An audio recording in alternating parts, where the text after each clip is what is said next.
Hello everybody, it is JOHN'ALEE with the Scrappy Apple Yard coming back to you on a snowy Tennessee day. It is snowing outside. I cannot believe we are getting our first snow of the year, and it is so cold. And back here where my studio is, the cold air just comes in when I have the shade open. But hey, we gotta have good lighting. So today I'm going to show you my reading journal. You know, there are so many things online about Traveler's notebooks, wonderful things. And it's hard to come up with something new, but this I haven't seen on YouTube before, a version like this. There probably is, and if you guys have links and would like to show them to me, that would be awesome. But I've been keeping this Reading Traveler's notebook since around 2014, and it is my little joy. I absolutely love it. So I'm going to show you a little about it today. Now, this thing is so full that I'm going to start a new one in a Cheek Sparrow Traveler's notebook that I've had. I got it, was it a couple years ago, the Tenerife C in the size wide. I'm going to set up a new one. And in my class that I'm running, JOHN'ALEE'S Jubilee, I'll leave a link below, I'm going to show the complete setup of that for creating a new book journal.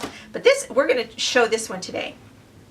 So what I do is at the beginning of a journal, now this one was from 2014. I have 2014 in here, 2016, and then this 2017 one. And 2014 I went through, I think this one went through to 2015. Yeah, it did.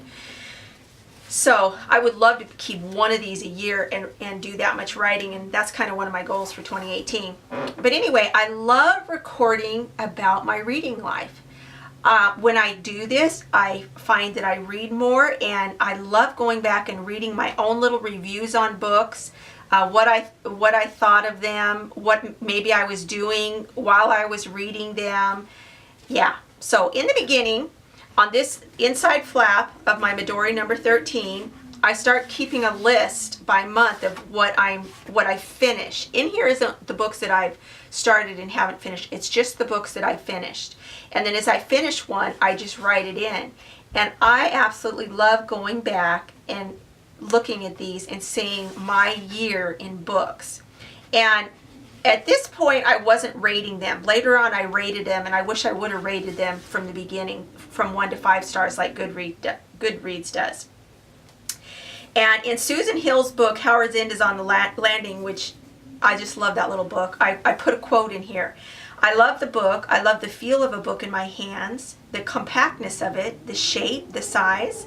I love the feel of paper, the sound it makes when I turn a page. I love the beauty of print on paper, the pattern, the shapes, the fonts. I am astonished by the versatility and practicality of the book. It is so simple. It is so fit for its purpose. So yeah, that's what I did. And then books are like memories. Within their pages, they store your emotions and thoughts, a document, a sort of your experiences. That was a quote from a reader on Goodreads that I really liked. So here, I started an index because I wanted to, kind of like the bullet journal before I ever started doing bullet journaling, I kind of wanted to know what was where in this little book. So when I finished the book, I went back and made an index of different topics, like the books I bought. Those are all the pages that the books I bought were on. My quilt book project, those pages. Yeah, things like that. Books on Paris. Yeah, and then I like Rebecca. That book is on page 19. My book review and what I thought of it. So yeah, I just go through and write about what I'm reading, maybe some of the books I'm reading and that never make it into this finished book page here, but I like to know what I'm reading, even if I don't finish it. A lot of my nonfiction especially are my books of essays. This Witch Blackbird Pond was something I read as a child, and it was so fascinating to go back and read it and my thoughts on it and how it affected me as a child, even in the future. And so I wrote about all that. I don't just do book reviews. I do how these books affect me in my life right now, maybe how they did before, if I read them before. I put in the books I've ordered recently.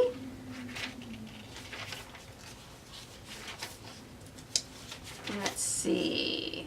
Some authors I want to experience this year. I started a list of that.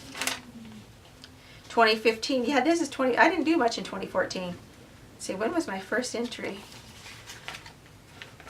Back in April. Yeah, so I got more into this in 2015.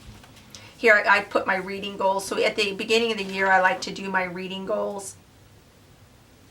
The perfect reading plan for 2015.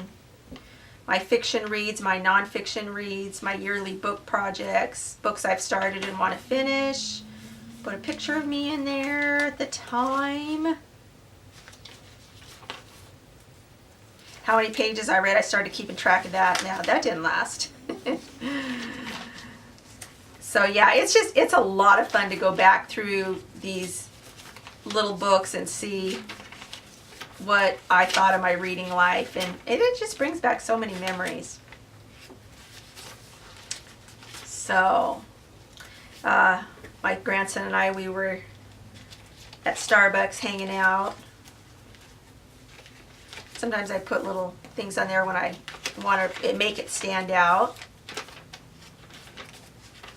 My Christmas reading that I want to do. Then I always do my breakdown at the end of the year, my goals for the next year. My book life in review that year, I broke it down into how many books I read, classics, nonfiction, modern, classics, total quilting books, all that. Then the top 5 books that I read that year. Then I started taking images offline and running them off just on copier paper and putting them in here, and I really like doing that. Really like doing that. Sometimes I do, sometimes I don't. And this was 2016. I read quite a few books that year. So, and then I went through on this one and did a color tab, like yellow tab things to do that I want to do. Green tabs are essays to write. So those are subjects for my essay writing. So I went back through and read it and put all those in. Yeah, so I highly recommend, if you guys have never kept a reading journal and you're a reader, it will just add so much to your life if you start keeping a little journal like this. And then this was mine from this year, which I did a lot better in. I almost finished it. I didn't do as much reading though, but you know what? I got so deep into my Bible study this year, which I'll give up my reading anytime for that. So I just need to give up some of my computer time now. So I still have a lot of reading time too. My February book goals. I like doing that at the beginning of each month, lining out my goals. Here I did a sketch of a pile of books I was reading. Here was some Derwent Inktense pencils I was using. This was watercolors. Yeah. Books to order that I wanted to order from the library that I had seen on BookTube. I like to print off or put the print offs from the library of the books that I've brought home in, and then this is January. I did my 2017 breakdown, and now I'm starting on 2018. But like I say, I'm going to set up a new journal for that. Now here is a whole little insert on books I want to check into. Also, this is a traveler's notebook for those of you that don't know how the system works. It just has elastic bands and you put insert booklets in it. I like it because you can compartmentalize your reading life. Like I wanted the books that I want to check out separate from my actual reading journals. Okay, here in 2015, I kept my list in here. I've forgotten about that. But in here, I would write notes.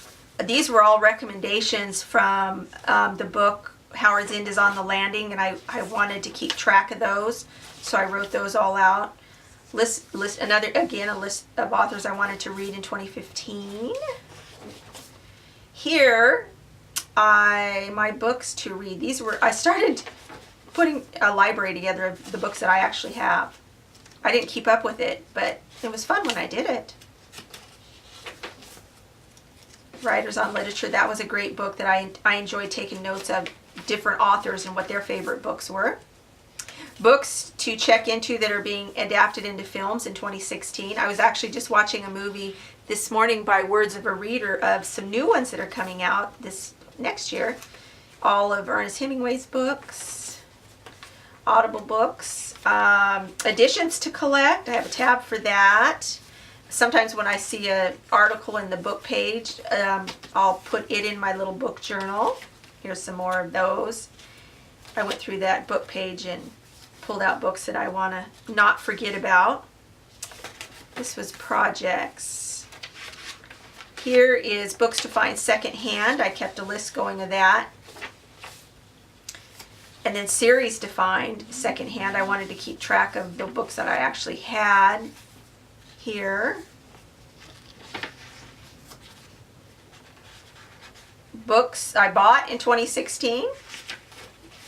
Yeah, that's a big list, 42 books that year. I probably didn't post them all either. Oh, truth be told. Persephone books, I love those. I'd like to collect all of them. These are authors I was wanting to collect their books, so I was keeping track of what books that I had. And here are the books read in 2016. There was my 2016 list. Okay. And then my reading plans for 2016. And then a few years ago, I was thinking of starting a BookTube channel. And I'm going to record my book videos on my regular channel. I just kind of want to keep it all together, but this was back when I did it. I kept a list of the tag videos I wanted to do, videos I wanted to make, things that I loved, challenges that were going on, tag questions like new to BookTube tag videos I wanted to create, and book projects. There's certain book projects I want to do, one on London, one on Louisa May Alcott. So yeah, that is my little book Traveler's Notebook. I hope you all enjoyed it, and I hope you have a fabulous reading year in 2018. Thank you so much for watching.